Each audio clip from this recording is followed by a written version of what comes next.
Queridos amigos e irmãos que nos acompanham através dos canais da Federação Espírita do Rio Grande do Norte, nossa gratidão pela vossa atenção, assim como gostaríamos de expressar a nossa gratidão a esta casa querida que nos tem acolhido já há algum tempo e que hoje nos proporciona a oportunidade de compartilhar breves reflexões acerca dos 163 anos da Revista Espírita de Allan Kardec, ou seja, da Revista Espírita publicada em 1858.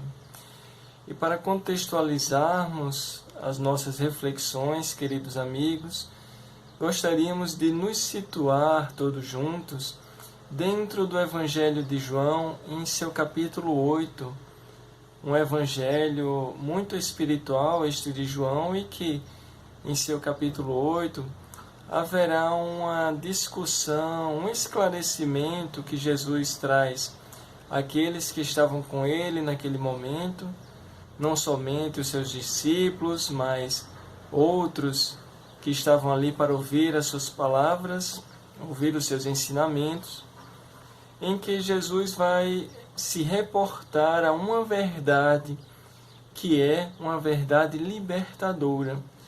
Então, queridos amigos, no capítulo 8 de João, o diálogo travado por Jesus com estas pessoas que estavam com ele se inicia mais ou menos assim, dentro do contexto que estamos propondo.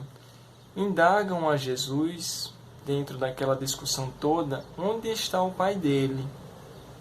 Onde está teu Pai, Jesus? E ele responde: não me conheceis a mim, nem a meu Pai.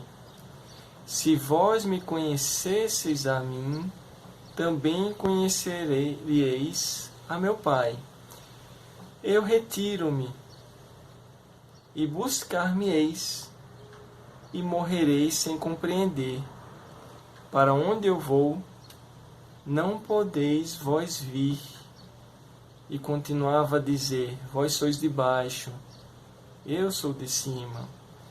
Vós sois deste mundo, eu não sou deste mundo. Quem és tu? Então, Jesus: isso mesmo que já desde o princípio vos disse. Muito tenho que dizer e avaliar de vós, mas aquele que me enviou é verdadeiro, e o que dele tenho ouvido, isso falo ao mundo. Quando, portanto, levantardes o Filho do Homem, então conhecereis que eu sou, e que nada faço por mim mesmo, mas isto falo como meu Pai me ensinou. E aquele que me enviou está comigo. O Pai não me tem deixado só, porque eu faço sempre o que lhe agrada. Então Jesus, dizendo aos judeus que ali estavam, que acreditavam nele, afirma: se vós permanecerdes na minha palavra, verdadeiramente sereis meus discípulos, e então conhecereis a verdade, e a verdade vos libertará. Esta verdade prometida por Jesus, uma verdade libertadora, queridos amigos e irmãos, ela tem sido para a humanidade um dos focos de sua atenção. Afinal de contas, nos parece que a humanidade busca esta libertação. Em se tratando então de uma promessa de libertação, as ideias da humanidade se estabeleceram com base em sua capacidade de observação, de apreensão e de compreensão dos efeitos de suas vivências. Após séculos, a humanidade é então ostensivamente presenteada com mais uma revelação, já que consideramos que Jesus é Ele próprio uma revelação, junto com toda a sua doutrina. Mais uma se nos é presenteada, a manifestação daqueles que ora tínhamos por mortos.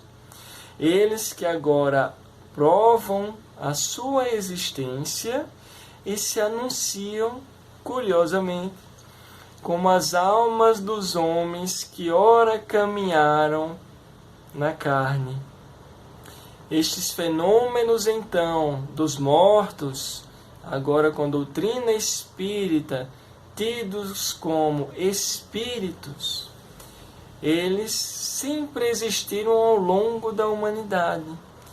Mas, por volta do século XIX, em todo o planeta, nos parece que ostensivamente eles começaram a se comunicar ainda mais.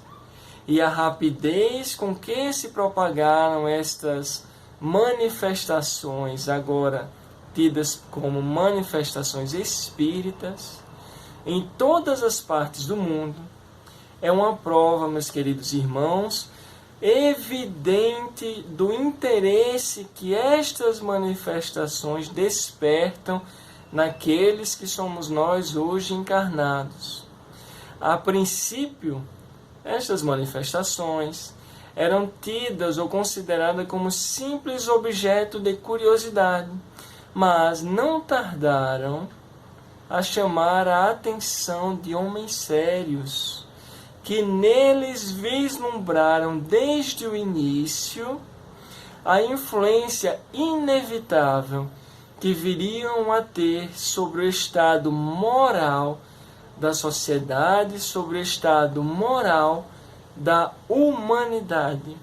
As novas ideias, queridos amigos, que surgem desses fenômenos, popularizavam-se cada vez mais ali no século XIX, como falamos, e prosseguem até os dias de hoje, já neste século em que estamos. E nada, considerava Kardec, lhes poderia deter o progresso, pela simples razão de que estão ao alcance de todos, ou de quase todos.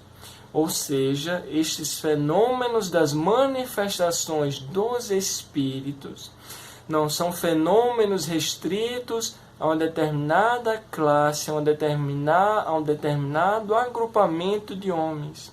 São fenômenos que se espalham por todo o planeta e que, portanto, são impossíveis de serem controlados, ao menos é a nossa compreensão, pelo ser humano, por nós aqui encarnados. Não temos, pelo que entendemos, a capacidade de lhes impedir a manifestação.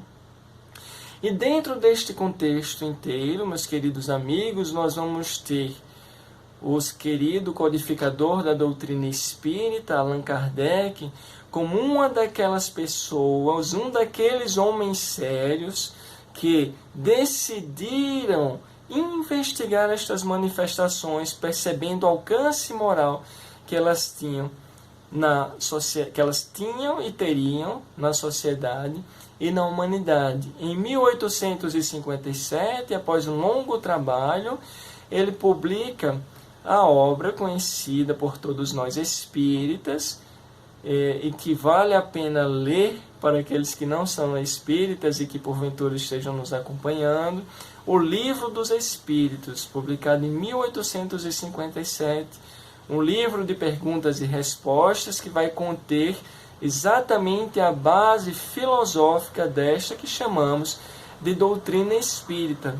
Mas após publicar este Livro dos Espíritos, Kardec vai dizer que causa justa admiração que, enquanto na América somente os Estados Unidos possuíam 17 jornais consagrados às manifestações dos espíritos, sem contar um sem número de escritos não periódicos, na França, o país da Europa onde tais ideias mais rapidamente se aclimataram, ou seja, onde elas encontraram um terreno propício ao seu desenvolvimento, não possuía, à época de Kardec, nenhum jornal ou periódico, ou mesmo publicação esporádica.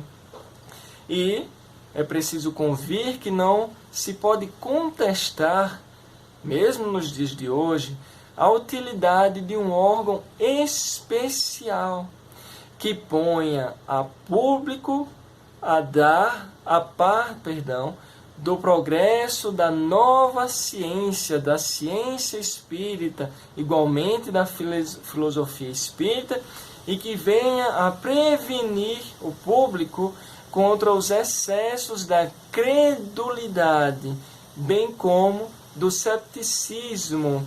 É essa lacuna, meus queridos amigos, percebida por Allan Kardec e com certeza por aqueles que lhe acompanhavam, que se propõe a Revista Espírita preencher.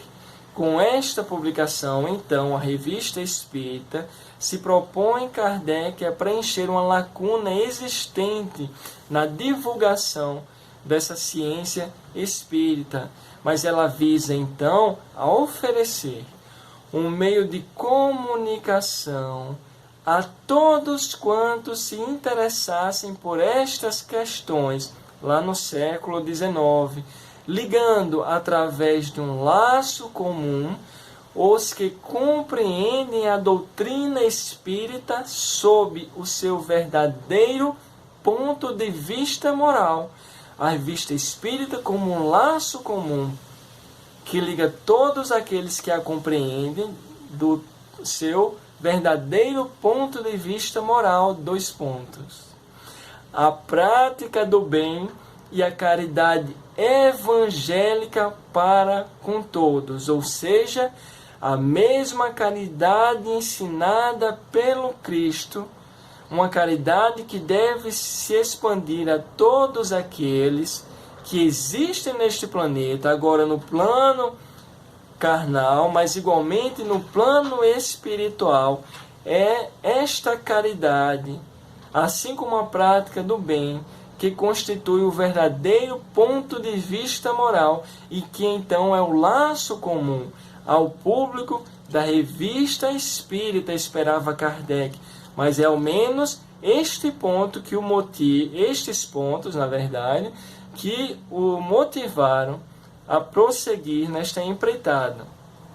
O fato é que entre o lançamento do Livro dos Espíritos, o período que antecedeu ao Livro dos Espíritos, onde havia toda aquela manifestação dos Espíritos, como falamos, até o período em que Kardec começa a amadurecer esta ideia de publicar a Revista Espírita, poucos anos haviam se passado. E isso nos deixa particularmente muito, felizmente, vamos dizer assim, espantados, porque são pouquíssimos anos que se passam até em que eles se afastem desta época das manifestações espíritas através das mesas girantes, das mesas falantes, que foram simplesmente as manifestações iniciais. Nos espanta isto porque entre perceber um fenômeno e compreender a profundidade deste fenômeno e estabelecer uma doutrina moral com base naqueles fenômenos, amigos, isso envolve um trabalho muito grande. Poucos anos se passam. E aí, lá no dia 15 de novembro de 1857, conforme vai constar no livro Obras Póstumas, um livro composto de alguns escritos não publicados de Allan Kardec, lá uma carta pessoal, anotações pessoais do codificador, registram que no dia 15 de novembro, como falamos, de 1857, o codificador estava conversando com os orientadores espirituais que lhe acompanhavam nesta empreitada da doutrina espírita, perguntando a eles questões relativas à publicação de um jornal, onde ele diz: tenho a intenção de publicar um jornal espírita. Julgais que o conseguirei e me aconselhais a fazê-lo? A pessoa a quem me dirigiu o Sr. Tidman não parece resolvida a me prestar o seu concurso pecuniário. Responde o Espírito orientador. Consegui-lo-ás com perseverança. A ideia é boa. Preciso se faz, porém, deixá-la amadurecer mais.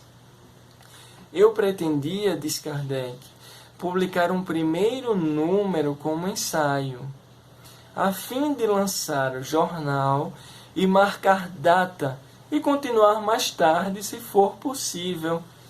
Que vos parece essa ideia? A ideia em si é boa, mas um só número não bastará. Entretanto, é conveniente, mesmo necessário para abrir caminho. Será preciso que lhe dispenses muito cuidado, a fim de assentares as bases de um bom êxito durável. A apresentá-lo defeituoso, melhor será nada fazer, porquanto a primeira impressão pode decidir do seu futuro. De começo, deveis cuidar de satisfazer a curiosidade, reunir o sério ao agradável, o sério para atrair os homens de ciência, o agradável para deleitar o resto do porco. Com esta mensagem, meus queridos amigos, percebemos que o codificador da doutrina espírita ele teve que lidar, na verdade, com uma certa pressão, já que eles disseram: se não for para que a coisa seja feita de forma organizada, de forma durável, para que ela não cause uma boa impressão, é melhor nada fazer. Então, não só havia uma pressa no amadurecimento desta obra, mas uma pressa que deveria ser pautada na ponderação ao mesmo tempo em que na seriedade ao lidar com estes assuntos. E aí, o Espírito prossegue. Esta parte é essencial, a parte séria ele se referia.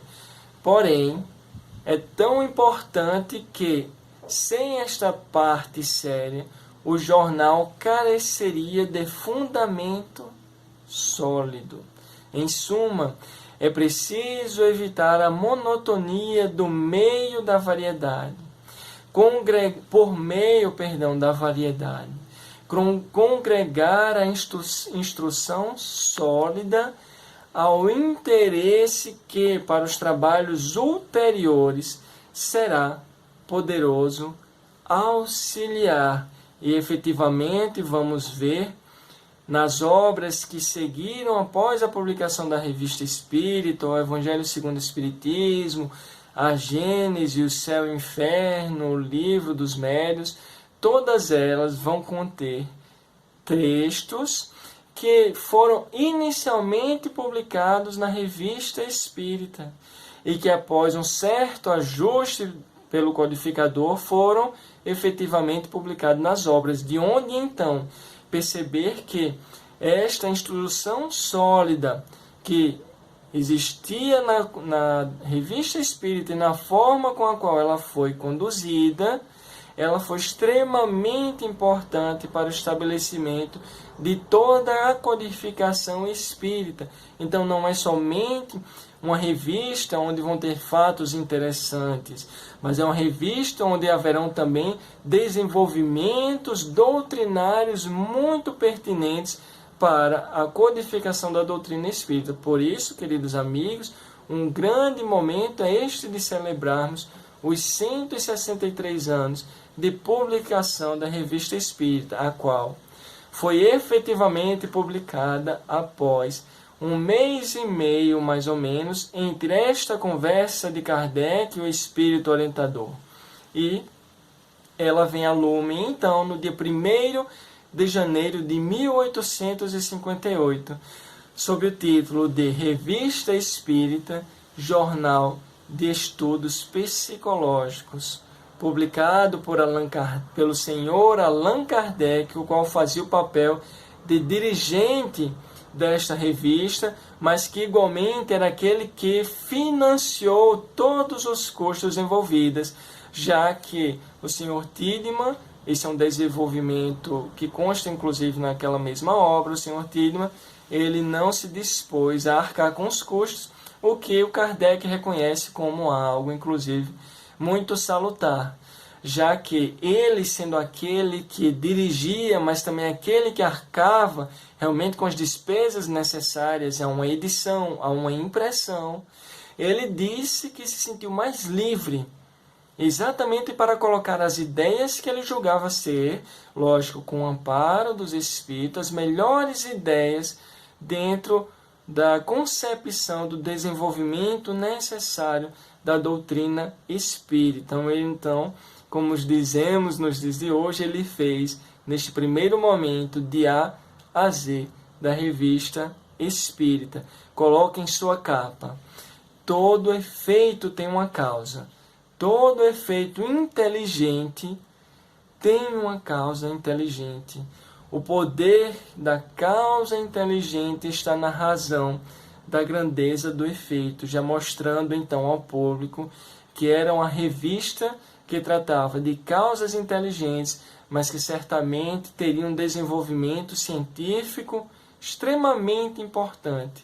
E dentro desta revista, queridos amigos, não só do número de 1858, mas todas as que se seguiram sob a sua direção até 1869, vamos encontrar artigos extremamente interessantes e importantes. Desta, de 1858, decidimos, para esta nossa breve reflexão, extrair 3 artigos. O primeiro é um que diz respeito ao título da Revista Espírita, quando ele diz Revista Espírita, Jornal de Estudos Psicológicos. Há um artigo nela intitulado Período Psicológico, em que, em síntese, podemos perceber que a causa inteligente, anunciando-se como individualidade e relatando sobre a vida futura, sobre a imortalidade da alma, sobre a pluralidade dos mundos habitados, sobre a comunicabilidade dos espíritos. Esta causa inteligente, os espíritos, nos posiciona, o seu conjunto de instruções, nas portas de um período psicológico, ou talvez nos faz percebermos-nos dentro da nascente de um período psicológico, sem que, para isso, tenhamos que negligenciar a ciência e todas as outras conquistas verdadeiras do intelecto humano, tendo aqui por ciência todas as outras ciências além da psicologia, todas aquelas que foram conquistas do intelecto humano, já que ele vai falar sobre tudo aquilo que listamos, a vida futura, a imortalidade da alma, etc. O homem agora se vê na necessidade de buscar a compreensão da psicologia, da sua própria psicologia. O segundo artigo ele diz respeito à propagação do Espiritismo, publicado no mês de setembro de 1858. Lá vai escrever o próprio Kardec que no momento inicial daquelas manifestações espíritas, enquanto os homens não viam no Espiritismo, e isso também se estendeu um pouquinho após a publicação do Livro dos Espíritos e talvez até os dias de hoje, em alguns poucos casos, mas ainda presentes. Enquanto não se via no Espiritismo senão fenômenos materiais, só se interessava o homem por ele como espetáculo, porque se dirigia aos olhos. Porém, desde o momento em que se levou o Espiritismo à categoria de ciência moral, foi levado a sério, porque falava ao coração tanto quanto à inteligência, e todos encontraram nele a solução do que procuravam vagamente em si mesmos. Uma confiança fundada na evidência substituiu a incerteza pungente que reinava nos corações e no intelecto do homem. Em tão pouco tempo, o Espiritismo encontrou tantas simpatias, de modo algum recrutadas no círculo limitado de uma localidade, mas no mundo inteiro, justamente por causa dessa sua intrínseca capacidade de fazer com que o homem se console, encontre o consolo em verdades que já estão na humanidade, desde que entendemos a humanidade por humanidade. Se os fatos, então, não estão aí para provar essa abrangência,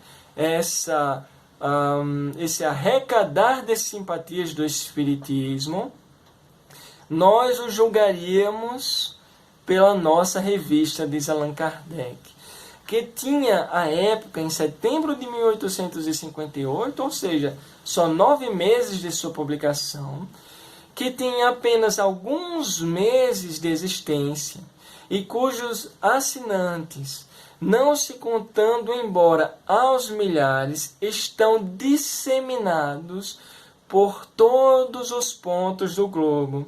Diz Kardec que encontrava assinantes, além daqueles de Paris, onde ele estava instalado, e dos outros departamentos da França, igualmente na Inglaterra, na Escócia, na Holanda, Bélgica e Prússia à época, em São Petersburgo, em Moscou, em Nápoles, em Florença, Milão, Gênova, Turim, Genebra, Madrid, Xangai, na China e em outros países, ainda em Cayena, no México e no Canadá. É tão interessante, não é, queridos amigos, como ele lista todas essas cidades, todos esses países onde ele encontrava assinantes da Revista Espírita apenas em setembro do mesmo ano de publicação. Ainda contava com assinantes no México, no Canadá e nos Estados Unidos. Podemos dizer, realmente, em vários países deste planeta. E isto, meus queridos amigos, afirmou Kardec e nós afirmamos hoje, repetindo as suas palavras, não somente não na verdade, como bravata, ou seja, buscando se vangloriar, mas como um fato característico. Porque para que um jornal recém-fundado e tão especializado, desde aquele momento, seja solicitado por países tão diversos e tão afastados, considerando que não havia internet, aquela coisa toda, é preciso que o assunto nele tratado encontre partidários em todos esses países. Pois, do contrário, as pessoas não fariam vir de tão longe, ou seja, da França, por simples curiosidade, fosse ainda da lavra do melhor escritor, ao que ele vai dizer que não era exatamente o caso em suas próprias palavras. É, pois, o assunto que interessa e não o seu obscuro redator. Aos olhos dos leitores da Revista Espírita já daquela época, portanto, parecia, e nos parece ainda hoje, que o objetivo da doutrina espírita, que o objetivo da Revista Espírita é um objetivo muito sério, ao mesmo tempo que muito importante e interessante para todos nós, meus queridos amigos. Como dissemos, não vamos lá encontrar apenas desenvolvimentos filosóficos e científicos de uma doutrina, mas vamos encontrar vários fatos que são por demais interessantes e mesmo atuais. Em alguns casos, ele conclui a Revista Espírita deste ano nos dizendo que, ao término daquele ano, ao momento em que a revista completava 1 ano somente de existência, se sentia o codificador, o redator e o editor extremamente feliz em anunciar que a partir daquele ano estava assegurada a existência da Revista Espírita por o número de assinantes que aumentava a cada dia e que ele então daria prosseguimento às publicações. E aqui, este prosseguir da existência certamente não era um prosseguir da existência financeira, mas um prosseguir da existência daquelas ideias que adquiriu tantos assinantes que então mostrava que aquelas ideias eram ideias dignas de uma continuidade, meus queridos amigos. Então, para encerrar as nossas breves reflexões, fica acima de tudo um convite a que todos possamos, dentro das nossas limitações, dentro das nossas capacidades de tempo, acessar um pouco a Revista Espírita e ver o que lá nos chama a atenção. Esta revista hoje, ela tanto pode ser adquirida, quanto ela se encontra gratuitamente no site da Federação Espírita Brasileira. Cumprindo então aquele papel fundamental de divulgar as ideias espíritas para que o público possa por si só julgar se aquelas ideias são válidas para ele, são aplicáveis para ele ou não. Não há nunca uma imposição, meus queridos amigos, dentro da Revista Espírita, assim como dentro da Codificação Espírita. Por isso, desejamos a todos uma boa continuidade em suas leituras e reflexões, principalmente dentro deste aspecto moral, que nos é tão importante nos dias de hoje, como tem sido em outros tempos e continuará a ser por muito tempo ainda. Agradecemos a atenção de todos, desejamos um feliz ano novo e uma boa continuidade, esperando que possamos nos reencontrar